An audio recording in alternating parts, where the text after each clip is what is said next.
The Mazda MX-5 is the car which kick-started a lot of people's interest in sports cars. It's still a good seller and a wow to drive. Recently updated without the famous pop-up headlights, in comes a smoother, more profiled front end. And in Car File this week, 3 of our reporters find out if the driving experience is just as good.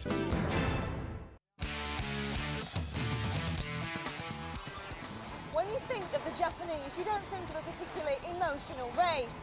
So it's strange then that we actually have the Japanese to thank for one of the most evocative types of car there is. I'm talking, of course, about the Roadster. Fiat's Barchetta, the MGF, the glorious Z3, and the list goes on. All of them are much loved vehicles, but it was the MX-5 that started the whole thing off. Some very brave Japanese executives took a big gamble with the MX-5, and it paid off. The fact that it's taken Mazda 9 years to replace it shows just how successful it's been.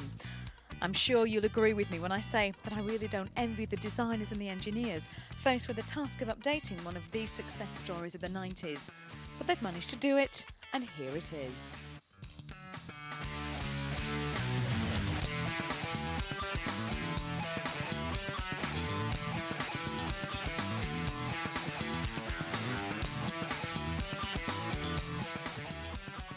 The new MX-5. It's slightly wider, with a new interior and more equipment. Not very different at first glance, you might think, to the old version. But take a closer look, because the much-loved pop-up headlights have gone. They've popped their clogs. And it's a real shame, because for me, those lamps were the eyes of the old MX-5. They were its character, and without them, the new car now looks like lots of other cars. I loved the old styling, and although the 98 version is a very attractive car, it doesn't tug on my heartstrings in quite the same way. The old version of the MX-5 was much maligned for being a bit of a girl car. So in an attempt to make this version more macho, Mazda have added a bulge to the bonnet. You get a better hood on the new MX-5, although it's still very light and is easy to get down. There's no zipping out of the plastic rear windscreen anymore. The new one is heated glass and it folds neatly into place. So what of this all-new interior? Well, it's black, it's plasticky, and yes, it's boring. No surprises here then, this is definitely Japanese. To be fair though, they have added a passenger airbag as standard and a rather nice Nardi steering wheel, which livens things up just a little bit. And the boot is now actually more like a boot.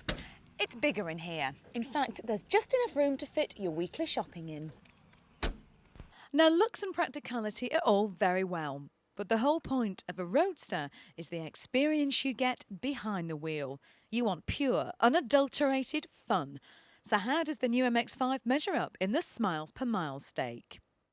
Well, the MX-5 is still a classic sports car. It's front-engined with rear-wheel drive. However, the performance of this engine has increased significantly over the old version. What that means on the road is that its 4-cylinder 16-valve engine feels very fast and it's always raring to go. But it's when you give the MX-5 a set of bends to string together that it really comes into its own. The power steering is extremely direct, it's sharp and responsive. The car has a natural feeling of balance about it, which makes driving on roads like this a whole lot of fun.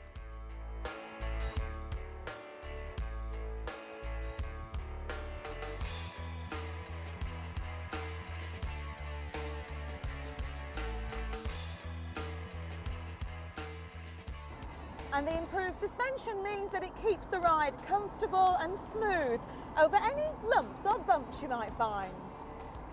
And let's not forget, of course, the lovely short gear shift that lets you work through the gears with just a flick of the wrist.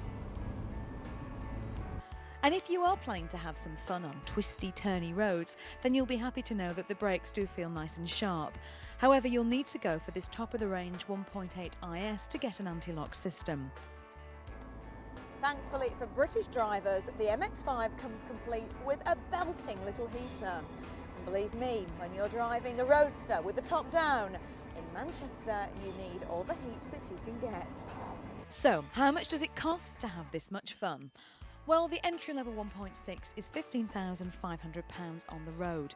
The 1.8 is £16,650, and if you want to splash out on this 1.8 IS, it'll set you back £18,775. Oh, and you'll need another £250 for the metallic paint. If the MX-5 were a potential date, then you would have to say that it has a great personality. It isn't exactly stunning to look at, but you know that you're going to have heaps of fun with it. And if it's a long-term commitment that you're looking to make, would you rather have a car that makes you smile when you see it parked on your driveway, or one that makes you grin when you get it out on the open road? I love roadsters.